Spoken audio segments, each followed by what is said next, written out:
5 বছৰে উন্নয়নৰ মুখ নেদেখিলে টিয়ক সমষ্টিৰ ৰাইজে বাঁহৰ দলঙেৰে বিপদসংকুল যাত্ৰা কৰিবলগীয়া হৈছে সমষ্টিবাসীয়ে জাজিমুখ পাৰঘাটত পকী দলঙৰ প্ৰতিশ্ৰুতি দি ভোট আদায় কৰিছিল বিধায়ক ৰেণুপমা ৰাজখোৱাই বিধায়িকাগৰাকীক 10 বছৰীয়া শাসনকালত এই দলংখন নিৰ্মাণ কৰাত সফল হোৱা দেখিবলৈ নাপালে ৰাইজে সমষ্টিটোৰ বাটপথৰ অৱস্থাও এতিয়া তিনেই তথৈবচ এই সন্দৰ্ভত আমাক সবিশেষ জনাব ৰিজু কুমাৰ শইকীয়াই হয়চক 2016 চনৰ আগতে কংগ্ৰেছৰ যেতিয়া শাসন চলিছিল কংগ্ৰেছে এটা স্লোগান দিছিল বিকশিত অসম আৰু সেই বিকশিত অসমৰে এটা নতুন ৰূপ দিছিল বিজেপি নেতৃত্বাধীন মিত্ৰজোঁটৰ দলসমূহে সেইটো আছিল পৰিৱৰ্তনৰ অসম আৰু এই পৰিৱৰ্তন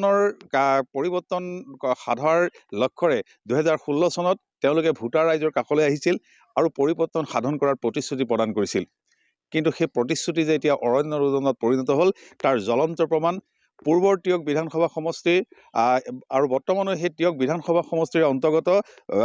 বানে বিধ্বস্ত কৰা জাজিমুখৰ এইটো পাৰঘাট আৰু এই পাৰঘাটতে এখন দলং নিৰ্মাণ কৰা হ'ব বুলি 2014 চনত যেতিয়া লোকসভা নিৰ্বাচন হৈছিল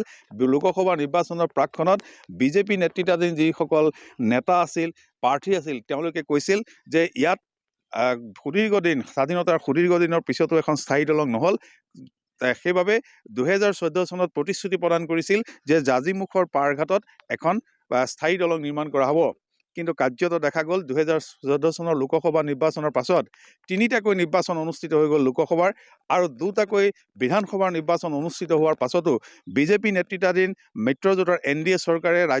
ৰাজ্য আৰু কেন্দ্ৰত শাসন কৰাৰ পাছতো কিন্তু পৰিৱৰ্তনৰ ইয়াত কোনো চিন মুকাম নহ'ল এতিয়াও ৰাইজে গাঁঠিৰ ধন ভাঙি এই জাজিমুখৰ পাৰঘাটত এনেদৰে বাঁহৰ দলং নিৰ্মাণ কৰিব লগা হৈছে খৰালি আৰু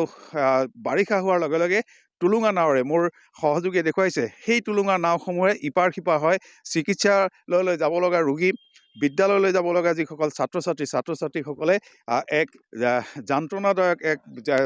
যাত্ৰা কৰিব লগা হয় এজন পথচাৰী আছে মই তেওঁৰ কাষলৈকে যাব বিচাৰিছোঁ কি ক'ব দেখিছোঁ আপুনি বাইকখন এনেদৰে বাঁহৰ দলঙেৰে চুচৰাই ঠেলি আনিব লগা হৈছে কি ক'ব পৰিৱৰ্তন নহ'ল বিকশিত নহ'ল নেকি ইয়াত হয় ক'বলগীয়া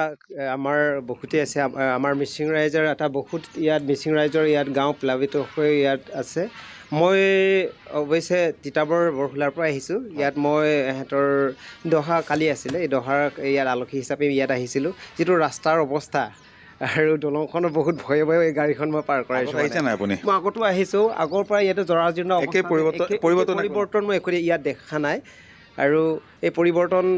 কেতিয়া কৰিব কোন চৰকাৰে কৰিব এইটো সময়ে ক'ব কোন চৰকাৰে কৰিব কেতিয়া কৰিব ৰিজু কুমাৰ শইকীয়া আপোনাক এই মুহূৰ্তত ধন্যবাদ জ্ঞাপন কৰিছোঁ